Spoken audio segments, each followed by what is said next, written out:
Y'all, today's show is so good.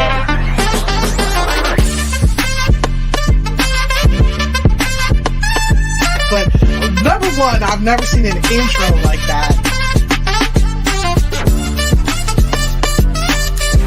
It is my hope and desire that not only will episode 30 still be fun, but episode 300 will be even more fun. You were made for something great, so go and be awesome.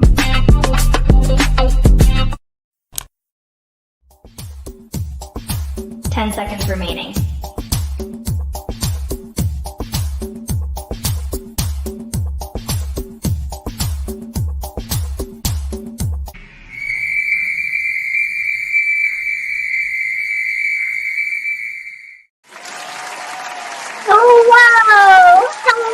Hello, and welcome to the show. My name is Renee Hastings, and I'm your host of Renee Speaks. Y'all, today's show is going to be so amazing, and partly it's because of our amazing sponsor, Wilbron.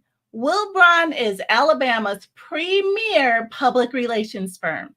If y'all have any PR needs, be sure to hit them up at www.wilbron.com. Y'all, today's guest is so special.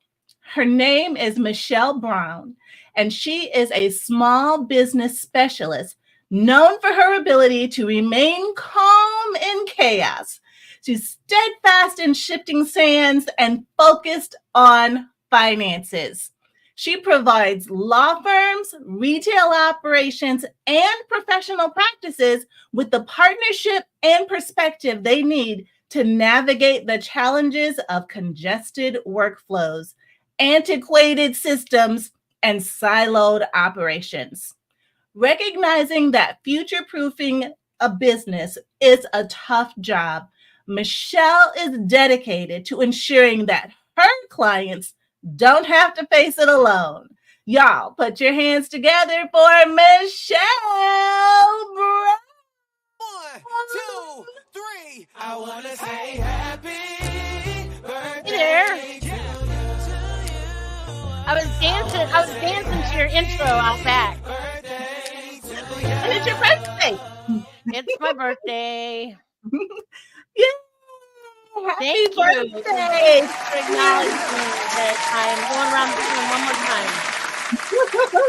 Yeah, one more time. Oh, Rebecca's on with us. Thank you for joining us, Rebecca. We were just singing happy birthday to Michelle. Yay. I'm so grateful that she joined us today on our show. She could be anywhere having a brunch, a mimosa, anything. And she's right here with us. There is no place I would rather be. That is so awesome. Well, Michelle, thank you so much. You are an amazing human. You are a fantastic client, and I am so grateful to share this special day with you. So thank you so much, and happy many, many more happy birthdays to you. See you next year, same time. That's right. Same back channel, same back place. I love it. So, Michelle, this gives us, I think, such a special opportunity to get to know each other even better than we already do. I know that we have spent hours on the phone together, just us, but just to learn more about you, about how you even started on this journey in finance and accounting and bookkeeping. Where did that love come from? I don't think I have ever asked you that question. Where did the love start? How did your passion grow for this? Well, I have been a small business owner myself for a long time. I've had retail store of my own. I worked with, other small businesses doing their bookkeeping and QuickBooks.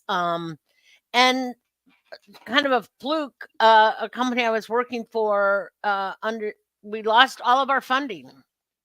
And because I guess we weren't future-proofed enough. But Right.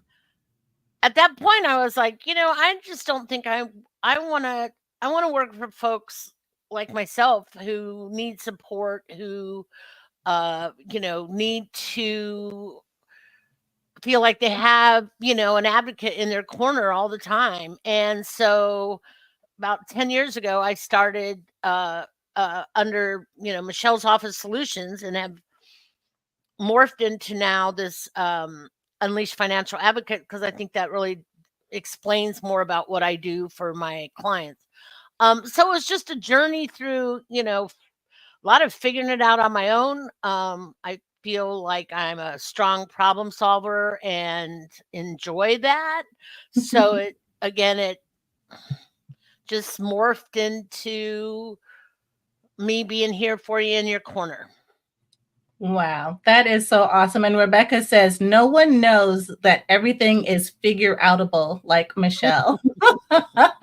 Yes, everything is figure outable. Thank you so much. And we have some more happy birthday wishes for you from Lucille. Thanks, everybody. Yeah, and Rebecca. But I guess my question goes back even further though, Michelle. Like, have you always loved numbers? Like from little? No, not at all. I mean, I took a accounting class in high school and I did okay, but my degree from college is in early childhood education. So it really was just, kind of happenstance that I was able to take my kind of organizational skills, problem solving skills. And I mean, I think really what happened was I was working for a small business and they're like, we don't have a bookkeeper, you're going to do it. And I was like, what? I don't know what I'm doing. So I had to learn. I mean, this was, 20 some years ago, when my brain was still fully functioning. And, I just learned back then, I think it was called Quicken, and then it turned into QuickBooks. And then there's some other accounting platforms out there. So I don't want to just ignore that. But I will say that through all that, there is something very satisfying about putting that puzzle together at the end of the day that says, oh, hey, guess what? Your bank account matches what your books say. And there's when I reconcile a bank statement at the end of the month, I do little happy dances. And, Wow. so maybe not so much the love of numbers, but the love of puzzle solving has been something I've always enjoyed. So that's where some of it comes. And bookkeeping is, I don't know, bookkeeping is such a dry term for what we do as a profession out there, is that, yeah, we keep your numbers in order, but your financial stability is based on those numbers being correct. And we're like little number superheroes. Absolutely. I love that. I absolutely love it. And Simone Blake says, happy birthday. And Renee, who loves numbers? Certainly not me, Simone. Hi, Simone. How are you? I hear you. Certainly not I. I know my gifts. I know my skills. I know my talents. Numbers are not them. So that's why we have Michelle, who is a subject matter expert on all things numbers, bookkeeping, finance, keeping your business in order. And I think that's part of the key too to running a successful business, is knowing what you're gifted at and knowing what you need to delegate to somebody else. Right? Exactly. I joked earlier about, we don't have, as small business owners, I get it that sometimes sometimes you only have enough money to be your own bookkeeper for a while. And I understand that 100%, Right. You want to keep your doors open, you want to do, but at some point as the business owner yourself, it's so important that you hand the bookkeeping piece over as soon as you can. I mean, marketing is probably number one, but your bookkeeping and your financial health is up at the top there. And you don't have to do it all yourself. You find someone that you trust and and hopefully respect and adore, and let them be your kind of partner in your small business, as far as making sure your finances and your operations work hand in hand. And that is really important, because Renee, you're out there helping folks do things like find people to work with them that will work with their company and all of those things. The last thing at the end of the day you want to do is then be like, oh gosh, now I got to reconcile 3 bank accounts, a credit card, and find out where my loan payment went, or whatever. It's just Right. not. And having someone and trust is really important.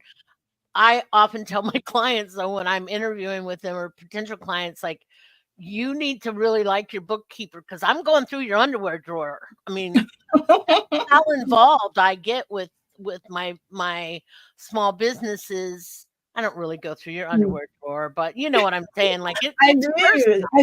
It's so personal. Absolutely. I mean, you are revealing the inner secrets of everything. I mean, the bookkeeper knows all the stuff, like and what's there's being spent on everything, like where and every there's penny real, goes. I'm sorry to interrupt you, but yeah, exactly. And there's a lot of things that we, as small business owners, we don't know necessarily what we can write off, or how we should we be buying a car in my company's name, or can I put this charge, or can I hire my daughter to work for me, or all of those things. Someone Right. can help with that. You Yeah. need a good bookkeeper, and you need a good CPA, tax prep person on your team to really move you forward. Yes. And 100%. I in the bookkeeper piece, and I like to work very, very closely with the CPAs or the tax prep people to make sure that all the numbers are in the right place where they need to be. And that's the end of our conversation, because that's how you future-proof your business. That's right. That is how you future-proof your business, because you need to know which butts to have on the bus in the seats. Yes, that is And true. so, and I love how Simone says that anything related to numbers, delegate, delegate, delegate. Yes, delegate them to Michelle, Unleash Financial Advocates, because you do take that personal interest, Michelle, in your clients. Or potential new clients, as you feel them out, to see, is this going to be a good fit? Is this honestly going to work out for the long term? Because you don't want, as a business owner, the last thing you want to do is have to go through this conversation more than once. Right. It is a burden. Okay, and I'm speaking for myself. Maybe I can't speak for all business owners, but to have this conversation one time is torture. It is just absolute torture. But then to have to do it again if it doesn't work out with this person, oh, that's even worse. Yeah. So yeah, I completely get it, that you have to know, like that y'all are jiving, like right here, seeing eye to eye. We can trust your expertise. You know all the things that we can do and what we can't do in our business accounts, and what should be kept separate. Yes, Rebecca says Michelle cares so much about her clients. Oh, Absolutely. thanks, Rebecca. I'll send you your $10 later. But this is a good segue to, and I hope we're not getting off the future proofing, but it's all part of that same thing, is knowing these things will help your business, hopefully go the long haul. And one of those things too is, and I find this all the time, is sometimes, so it's okay to break up with your bookkeeper. Bookkeepers are like a relationship you've had with a partner, and it's gone stale, or maybe they've found another, and they've lost, the rose has lost, its guild, or whatever the saying is, that uh, and so yeah, you don't want to have that same conversation over and over again, and let's hope you find a bookkeeper who can be with you forever. But if it starts to feel wrong for whatever reason, I'm not talking theft or anything like that. I'm just talking like, maybe we lose interest, or you want to grow and they don't have the time, or just there's a lot of different reasons. Yeah. It's okay. It's okay to have that conversation with your bookkeeping partner and be like, maybe it's time to go our separate ways. But you hope that doesn't happen. But on my website, I have a blog about breaking up with your bookkeeper, and I think it's really valid to feel like it's okay. It's your business. Yeah. Your bookkeeper is your partner in many ways, but it's your business. Right. It's your decision and your bottom line and your name on the line. And so making sure you have a good professional relationship with your bookkeeper, but it does go beyond that because it does get personal. But Yes. also know when it's okay to say, let's make some changes too. So Right. and then when you do that, you can give me a call and I'll come see the rest. There you go. Michelle, there's you're a superhero. There's my pitch. Exactly. I love it. I love it. Well, and Rebecca can testify absolutely 100%. And Rebecca says, Venmo me, girl. I saw that. That's right. She's so funny. We love Rebecca. We do. Definitely. She's amazing. Like 3 peas in a pod. I feel like this is us. One of the things though, when you were talking about breaking up with your bookkeeper, that kind of made me wonder, if you do decide that it's time for a breakup, do you trust that bookkeeper to train the new bookkeeper? Or how do you make the switch? How do you transition all that knowledge and gray matter from that one person who's seeing all the underwear to the new person? Well, Renee, that is a brilliant question. And this is why we're going to circle back to future-proofing your bookkeeping and your business is system. Whoever your bookkeeper is should be helping you. We should be helping you set up systems that you can put into place, hopefully maybe documenting that. But even if it's just in everybody's, this is what happens when this happens, what this happens, so that your systems are in place so that if someone has to leave, they won the lottery and they went off and bought an island, that the next person can come in and fill that, step into their shoes fairly quickly. That's the first thing I try to do with clients is look at your books. Let's see what systems we need to put in place. And, another thing that's kind of made me, I think, stronger at what I do was COVID. When COVID hit, businesses were not prepared to have their bookkeepers not in the office every day. They weren't prepared to have their employees not in the office every day.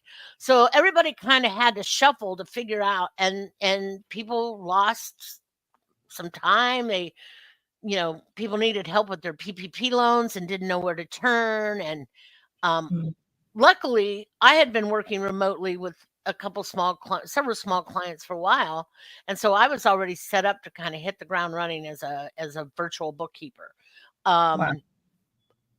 But one of the things I realized is that most of these brick and mortar companies who just really didn't have good systems in place so that they could hand it over to someone else and let them virtually get into, so now a lot of companies have figured it out. There's a lot of people out there helping people with their virtual support systems and getting things set up.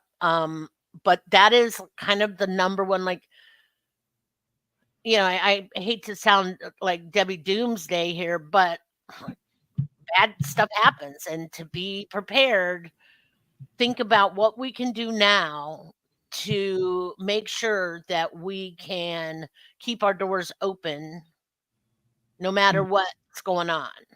And that's having solid systems in place so that what happens next, where things go, who your banking relationships are, where you're keeping your passwords, where all your folders are that have all your receipts and your bank statements. Where does all that live? Let's set it up so we know it's in Dropbox, or it's in a Google Docs folder, or it's in the cloud somewhere. But let's get it organized and ready to go, so that if something happens, that your bookkeeper, like I said, wins the lottery and runs off with George Clooney to an island somewhere. Maybe not George Clooney, but some hottie to an island somewhere. That you're not, as the business owner, now like, oh shoot, what happens? The Right, other right. thing, though, is with all that, and your bookkeeper should be able to help you do that. In fact, your bookkeeper should do it. But I don't want to contradict myself from earlier, but you, as the business owner, do not have to do everything. And you should, like Simone said, delegate, delegate, delegate.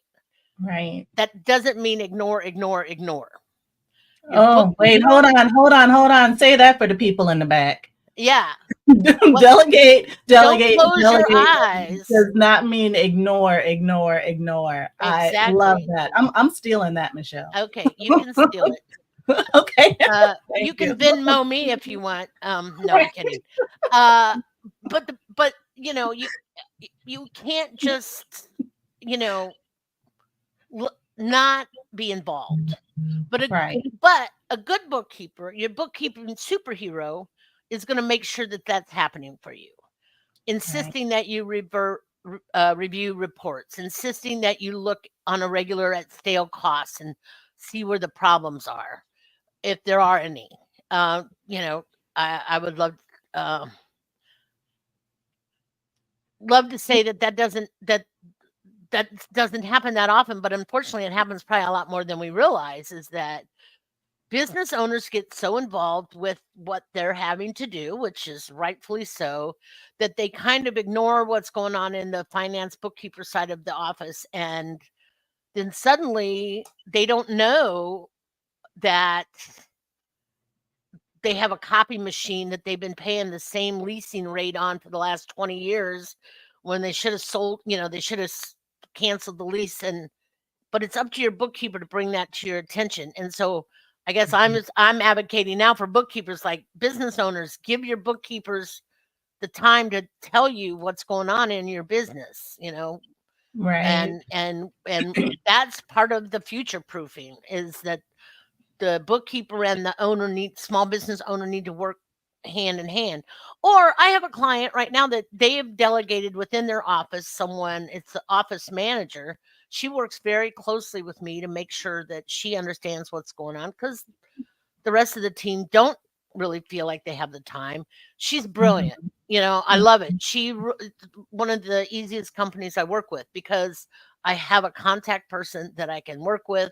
She knows the questions to ask. She doesn't know how to do my job, and quite frankly, I don't know how to do hers, and I wouldn't want to. But she's my in-office person, and sometimes a small business, when the owner is kind of wearing all the different hats, you are that person. So just be open to having the conversation with your bookkeeper monthly, quarterly. You'll figure it out as a team, but it's your business and you need to be paying attention. And your bookkeeper should be able to give you what you need in a fairly quick turnaround time. Right. Like, I want to see P&L reports on the 15th of the month. Okay. That's a reasonable ask. So we're going to do that every month, and the bookkeeper knows, and they're going to, try to get everything reconciled and ready to go for you so that you can do that. Right. I that is so important. And I love that you, number one, took us back to the part about the transition. So when you are ready to make this transition from a current bookkeeper to a new bookkeeper, whatever that looks like, systems are so important, especially in the event that you need to make a transition. And then Simone also agrees that document everything.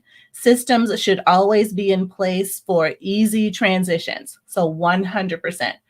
And then I love how you stress the importance of not ignoring the things that get delegated, because as a business owner, you still need to keep your finger on the pulse of what is going on in every department within your 100%. company, Mm-hmm. especially the finances.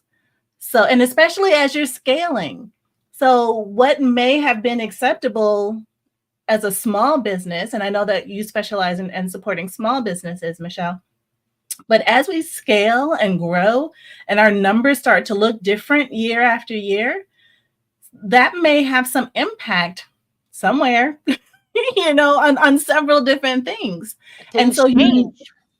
things change over time. And so you need to know what is changing, why it's changing, and the impact or implication of all these changes.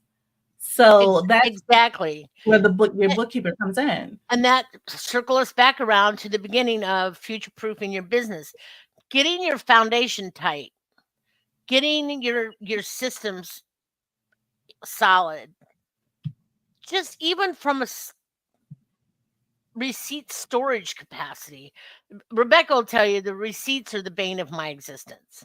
I am constantly talking to my clients about keep your receipts, store your receipt. Thanks, Consuela. Keep them with your bank statement or keep them with your credit card statement. Make them accessible. Write on them what it was for. Take a picture. Have a receipt management system. And yes, you can buy receipt management systems that work okay.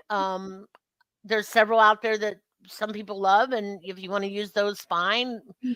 Be consistent though, like use that system all the time, that Expensify or whomever you're going to use.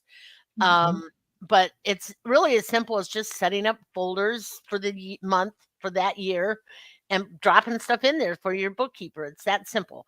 But if you don't have that and you're not keeping your receipts and you're not turning, then that's time wasted down the road for the bookkeeper. Like, oh, the credit card came in. There's a receipt for Clyde's restaurant. Well, did Renee go with her family or did she take a potential client or was she at a conference? All of these have different implications in the bookkeeping world. And if you haven't written that on your receipt and filed it in or given it to Michelle or whomever your bookkeeper is to file in the right place, you've just wasted everybody's time. Right. So Absolutely. anyway, So I love though, Michelle, how you just make it seem so easy.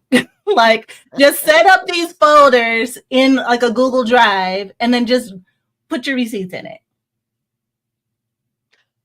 Well, it is that easy, except that you got to remember to do it. And we are human beings who have that flaw of, I meant to take the picture of the receipt and put that receipt in my wallet at the restaurant, but I got interrupted and I walked out the door. Now it's at the bottom of my briefcase. And, 2 months later, I'm digging around. and the numbers have faded. Yeah, exactly. Those stupid receipts, how they just, I should have brought up Clyde's because now we want to go to Clyde's for oysters. Yes. But again, it's about habits, forming habits. None of us are perfect. But if you don't have the system set up, the habit will never become reality. Right. And I guess we just got to start somewhere. Exactly. And don't just keep doing what you've been doing. It's too bad we all don't have a camera in our hand to wait, but do we? Exactly. I know have to know how to use the camera. Double click on the side, you think, maybe? Yeah. So Lucille asked a good question about how do you know when it's safe to throw away physical copies? That is an excellent question. If you've taken a picture and you've stored it electronically and it's in the cloud electronically, the IRS says you don't have to keep the paper copy anymore. However, old school bookkeeping says you should keep those receipts for up to 7 years somewhere. A lot of that's changed now. Sometimes you'll read it says 3 years.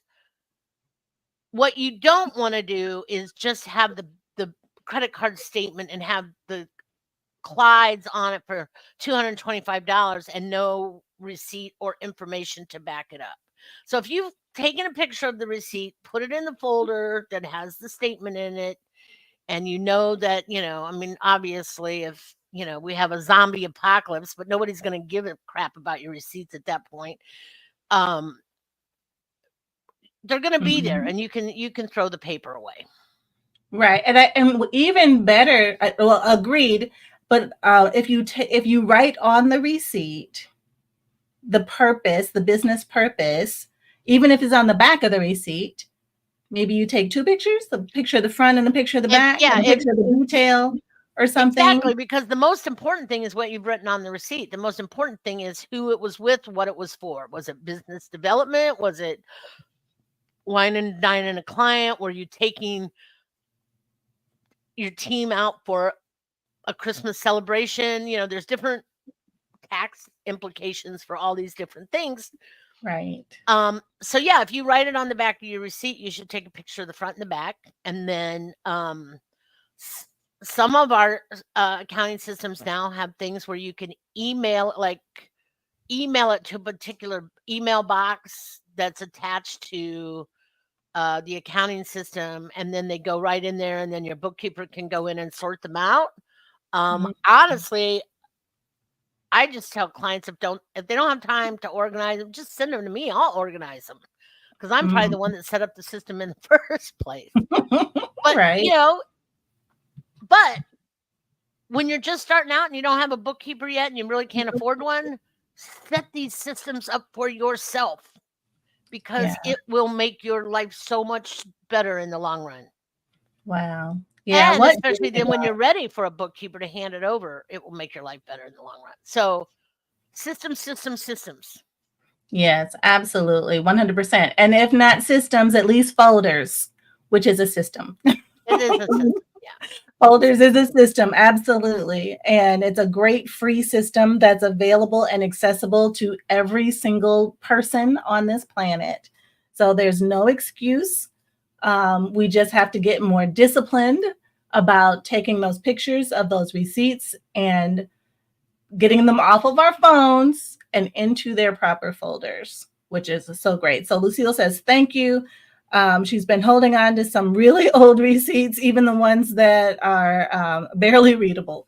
So thank you so much for clarifying what the limit, when the I was going to say statute of limitations. It's not statute of limitations. What's the how long the retention period for paper receipts? And it varies, of course, for whatever kind of. Obviously, even, I don't know, 10 years ago, maybe, we didn't have some of these abilities to hold on to receipts or take pictures of them. And so, of course, the IRS had different requirements. I honestly think if the IRS had their own way, we'd be using abacuses and drawing our receipts on the wall in caves. I mean, they still kind of prefer things the old way, but they're getting to the point now where they understand that they can move faster. So we want to be prepared for that too. And I don't wish an audit on anybody, but this is another place. If the IRS does come in to audit you and they say, we want to see September 2022's paperwork, you can pull out the file from Dropbox or whomever, go to September 23rd, your bank statement should be in there, your credit card statement should be in there, all the receipts for that month should be in there. And then there you go. Easy peasy. You've made your life so much easier because everything's you're not like, wait a minute, I think I saved them on my computer, but they're in a file called, I don't know what to do with it, whatever, and so that really does help you a lot. Wow. That is so great. And I love that it doesn't have to be complicated. It's just a year with the month folders. And then within those folders go your receipts. Yep. Easy peasy. And your Let me bank see. statements for that month can go in there so that, you can. And then that helps also your bookkeeper reconcile your bank statements. And you want to, do I have a minute to address that whole reconciling your bank statement thing? Is that you want your bank statements and credit cards reconciled monthly. And here's why. Fraud is out there, and it's scammers, and it's rampant, and it's the banks. That's why there's so many complicated, you got to use your password, then you got to scan your retina, then you got to dial in a number, and then you got to, I don't know, do something else. I mean, it's really gotten, and party verification. it's exhausting just to get into your bank account, right? But these scammers, the hackers, they don't have anything better to do. They're sitting over there just spending hours figuring out how to break into and they're doing it to everybody, not just like, you could be like, oh, I don't have that much money. But, they're sending 10 cents. They're pinging your account for 10 cents. And if you don't notice it, they go, oh, well, that's account not being watched. So they'll take 50 cents, and then they'll take $10. And then but a bookkeeper is going to be like, wait, what did you pay? Why is there a 10-cent charge in here from bots.com? And you're like, well, I don't know. I've never heard of them. And then we go into the receipt folder and you see, oh, I bought a bot for 10 cents. Okay, cool. We know that because the receipt's in here. But if we don't have the receipts and we don't remember what it was for, then next month they go in and they take $25,000, or $5,000, whatever. I don't mean to like scare anybody, but systems protect you. But your bookkeeper, who's reconciling your bank accounts every month, are going to catch things in a timely fashion. If you say like, oh, well, I don't have time to reconcile my books, I'm not going to reconcile them for 6 months, you may have not missed some things that now it's hard to go back and fix. So Right, exactly. And that's I love that.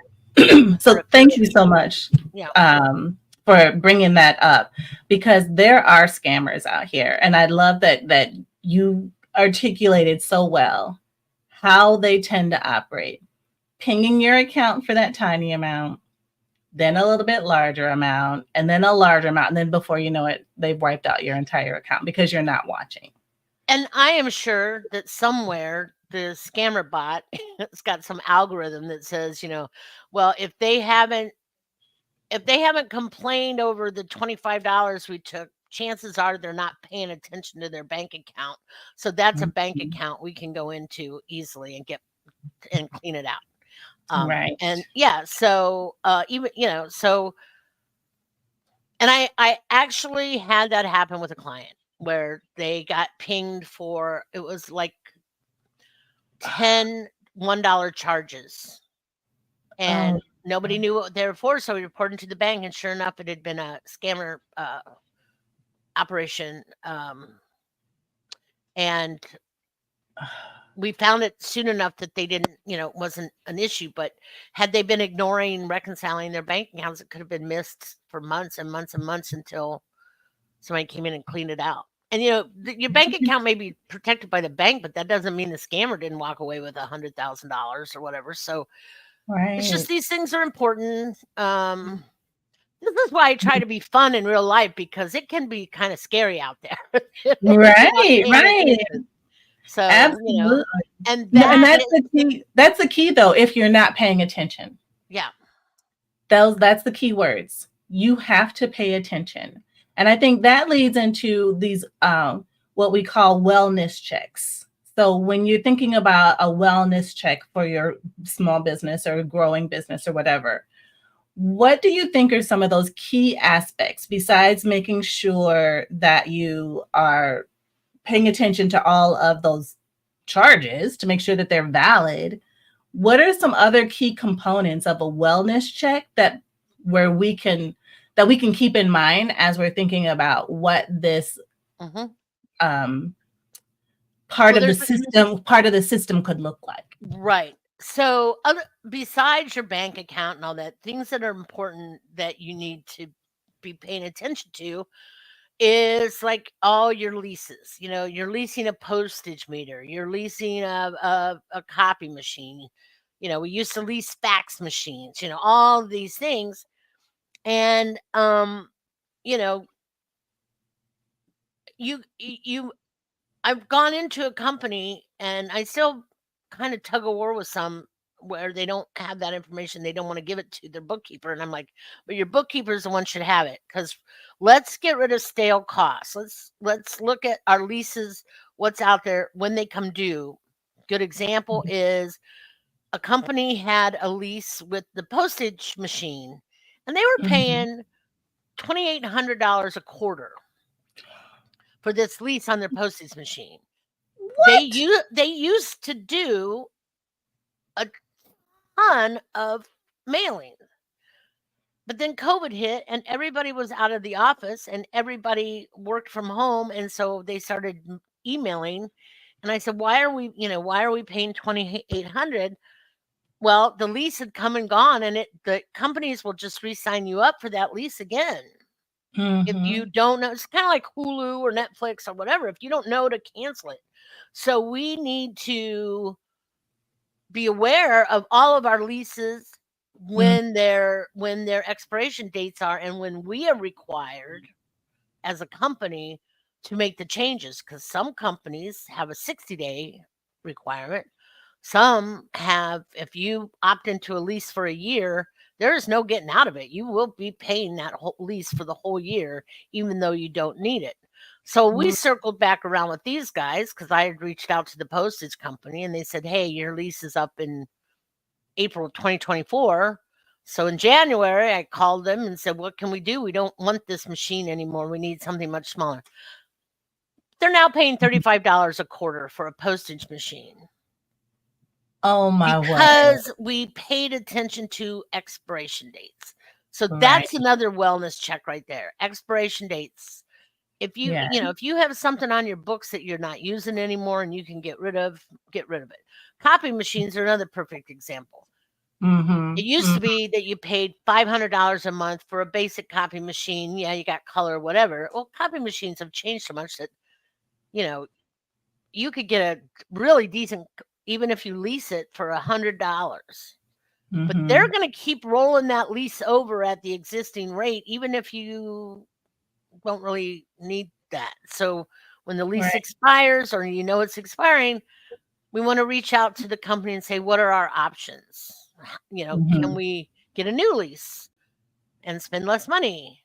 So Mhm. tracking leases are important to your wellness. Right. And who needs a copy machine anymore these days anyway?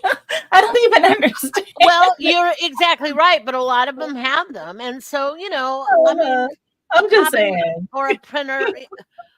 I work with law firms. They all are paper forward. Oh. They have Mhm. copiers and printers and postage and all of that. So I have several. So there's some of that still out there, and you know, Rebecca, your dad was absolutely right. If we're not using it, it just costs us money, and we don't need to be spending that money. So I That's right. think that's a huge thing that people get lost in. Yeah, and I And agree that if it's not on our radar, then we don't even know to check it, right? exactly. So either assign someone in your firm or assign it to your bookkeeper that they start maybe a spreadsheet. Every Mhm. contract for equipment for your office is, Mhm. listed, and when the lease expires and who the contact is and when you need to change it so that you don't get rolled into the next year where you're paying ridiculous amount of money for something you're just not using anymore. Right. So And that's I'm sorry, excuse me. So when you're thinking about this is just it this time for idea wine? Is it time for wine yet? or at least water for now. But when I'm thinking you're talking about leases, is it, and this could be completely off the subject of future proofing, so if you don't want to answer, you don't have to.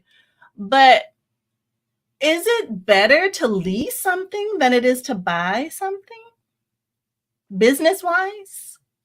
Well, I think it's part of proofing your business. I don't know if future proofing your business, but there is not I don't think there's a 100% solid answer. Someone else may have it, but you know, technology has changed so much that, and 20 years ago, you had to lease a copy machine and a printer because to get the size you needed, it would have been $5,000 to buy it. Now Right. everybody can have a small copy machine and printer at their desk for $100, So Right. those things have changed. So certain things, but bigger firms or bigger pieces of equipment that maybe you want to have, maybe you want a 3D printer in your office. Mhm. You might want to compare leasing.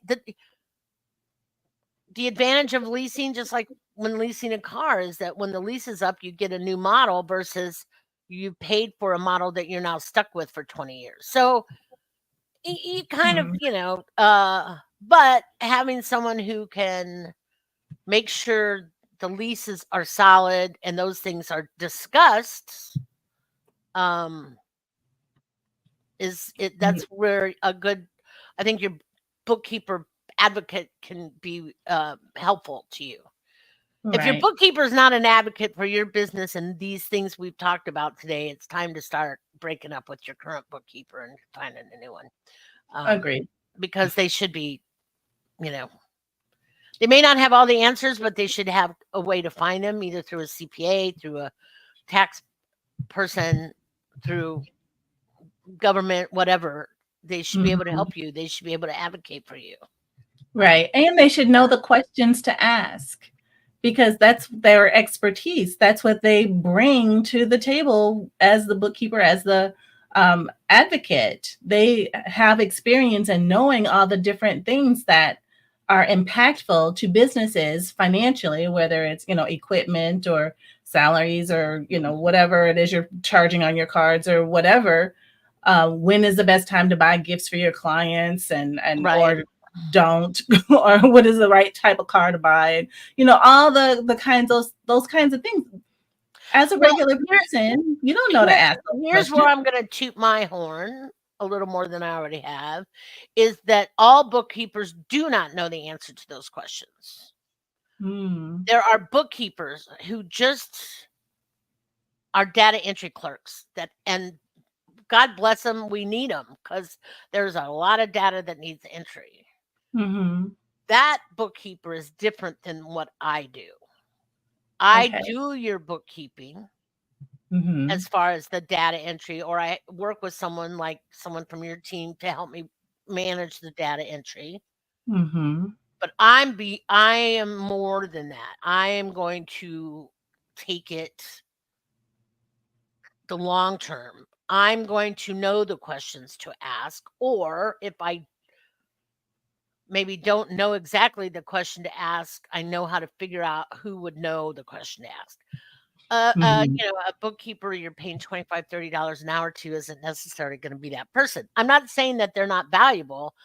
Mm-hmm. I'm just saying my company is not that. I am an advocate and a bookkeeper versus Mm-hmm. just a bookkeeper. Right.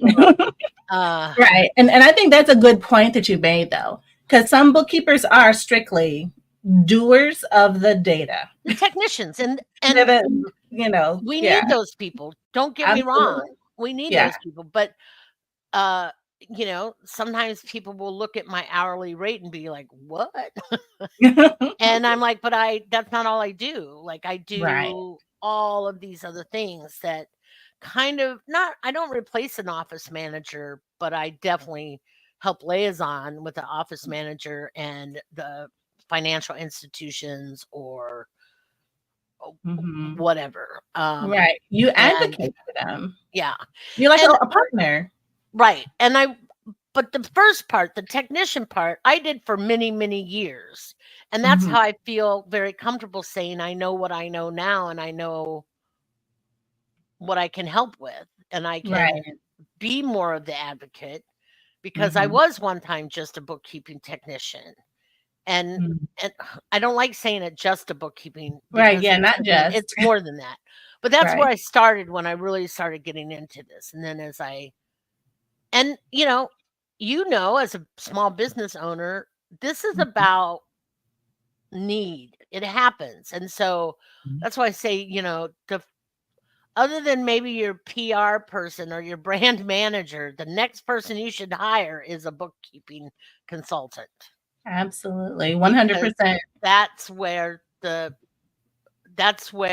rubber hits the road. Oh, and you realize that immediately. Like immediately. And Lucy says that the she says my rule is that if I plan to use something long term for years, then she'll buy it instead of leasing it. But still it depends on the value and the price. And again, that's an absolute brilliant point. Like, I'm also not going to lease $100 Epson printer that's going to sit on my desk, because in a year it's going to wear out and I'm going to replace it with another $100. But if you're getting a bigger, if you're getting a bigger piece of machinery for whatever, you have those kind of needs for whatever business, a small law firm or something, or Mhm. you don't want to own a postage meter that Right. you might lease. But Right. it's, That makes sense. yeah. For sure. Yes, we did. We said brand manager. Yes, we did, Rebecca. We said brand manager. Yes, we did say brand manager. Did she not like that? No, she smiled. Okay, good. Rebecca is the best brand manager in the world. So, She yes, is. please She reach is. out to her. Brand manager / life coach. Yes, right? Oh my goodness. Yeah. I love this. Love this. So, when you're speaking with business owners and you're talking about evaluating their current operations, because we're talking about future proofing their business, what are some other critical areas that business owners should assess for future proofing? So, we've talked about leases, we've talked about making sure you have someone on the team, putting systems in place. Is there anything that we're leaving out that we need to also deal with? I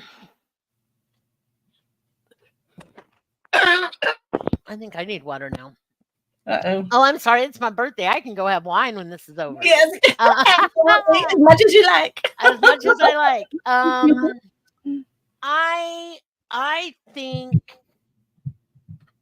again, all of this is works all together. Is things like, am I charging the right hourly rate, or the right subscription rate, or are my fees legit? Am I not making the money I should be making because I am not? And this is where, again, your bookkeeper can come to you and be like, look, you made $100 last year, but your expenses were 101. We got to make some changes here.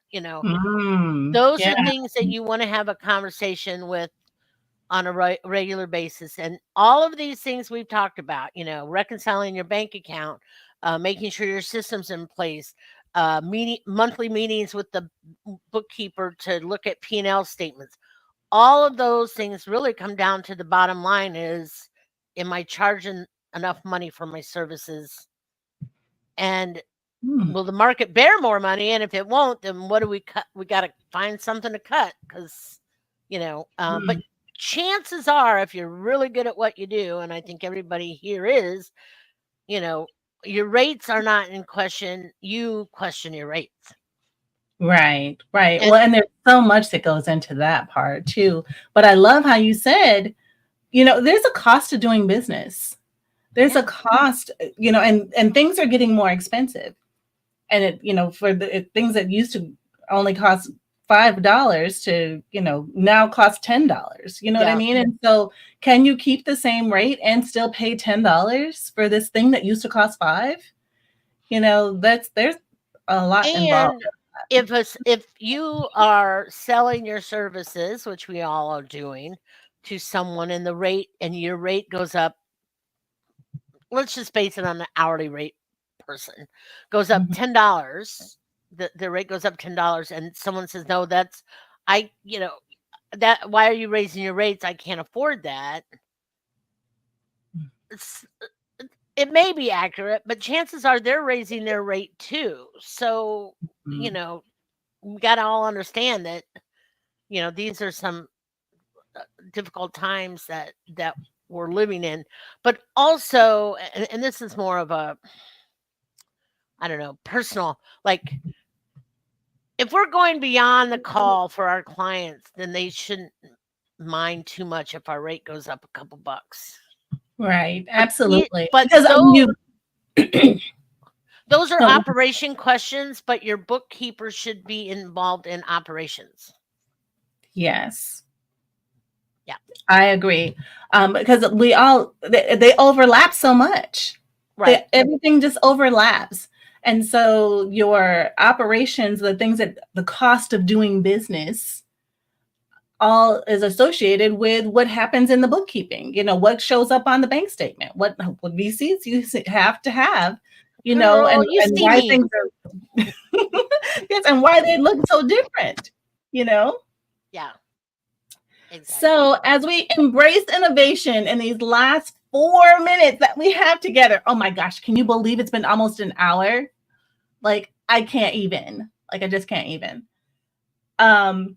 In what ways can small businesses innovate their processes to improve efficiency and adaptability for the future? Hire me. I love it. Great answer. Great answer. Find someone like me who kind of takes your business in as their own, and nurtures it and nurses it like it's their baby as well. Because I mean, that's one of the things I've always said is like if I come on board, I refer to your business as our business, because as long as I'm working with you, I will take ownership in the well-being of it. And I had a client one time say, I don't like when you referred to it as our business. And I said, well, okay, fine. But and then change the way I operate. But I just thought, if you're not quite understanding that, I have to feel some ownership of this to want to improve it and move it forward. So Right. You know what my son says? He goes, I love that for us. yeah. And I could be talking to him about anything random. And he goes, I love that for us. I'm gonna start using that. See, I'm gonna use that. I love that for us. Next time I talk to a client, I love that for us. But I do. I mean, I think as a small business owner, and I have to think about this for my own, is if I'm bringing anybody in to work with me, one, I have to feel that their value is worth the dollars I'm giving them. Like, right. That is really important. And so, I'm stuck on the whole bookkeeper thing here. But if you don't feel like you're getting that from your bookkeeper, then it's time to break up and find someone who does give that to you. But Yes. yeah, I love that for us. And so and don't be embarrassed or worried about asking for help, because you need help. Everybody needs help. Everybody. And I think, whether you're ready to bring a bookkeeping advocate on, or whether you kind of still have to do it yourself for a while, there are those, I help people all the time without bringing them on as a client. Like there are those of us who will, it's not even pro bono. It's just like, you have a couple questions, I'm happy to answer them. Like find someone who you trust. And then when you're ready to bring someone on board, again, make sure that they're worth the dollars you're spending, because that's your money. And so that's important. I love that. Love it, love it, love it. And so we want to stay in touch since we are winding down. So the best way to stay in touch with you, we saw it flashed on the screen for those that are watching online, this amazing website at unleashedfinancialadvocates.com. Future-proofing you and empowering small businesses. That's what Michelle and her company do. They are your advocates, your partners for the long haul, knowing the right questions to ask, making sure that you meet regularly so that you can stay on top of your business. Also on LinkedIn, Unleashed Financial Advocates. Unleashed, I can say that word, Unleashed Financial Advocates on LinkedIn, as well as the website. And So just on a definitely- personal note, I kind of like dogs. yes, we can tell that you like dogs. So, They- I want to take care of your business like you were my dog. well, and some dogs are family. They are all family. Oh, my dogs are so pampered and well, yeah, trust me, they get better. My son even says, Mom, I think you like the dog more than, I'm like, yeah, well, at least the dog I don't have to put through college. So there's that. There's But- that. Yeah. I love it. I love it. But so Well- you will see the theme of Unleashed and dogs throughout the website. So not only does it have a lot of good information, but Rebecca, who is my Brand manager. guru, and our guy Calvin, who does stuff for us, he, but Rebecca's the one that's been doing a lot of this artwork, and it's amazing. Love it. Love She it. is brilliant. My favorite is lemons into lemontinis. That's me behind the bar. Making a drink. I love Yeah. it. So Yes, and so we can still have fun, even with if it has to do with numbers. Simone, That's right. believe it. We can do this. We can have fun with numbers we can. as Renee, long as thank as you. we bring Michelle on. Well, thank you so much for having me. This has been a blast. I was kind of nervous, but I feel like I'm sitting in your living room just chatting with the best friends. So Right. Nice, We have to nice. do this more often. I would love that. So thank you All very right. much. Have a great weekend. I appreciate you letting me celebrate my birthday with you guys. Yes, absolutely. Happy birthday to you, Michelle. You were made for something great. So go and be awesome.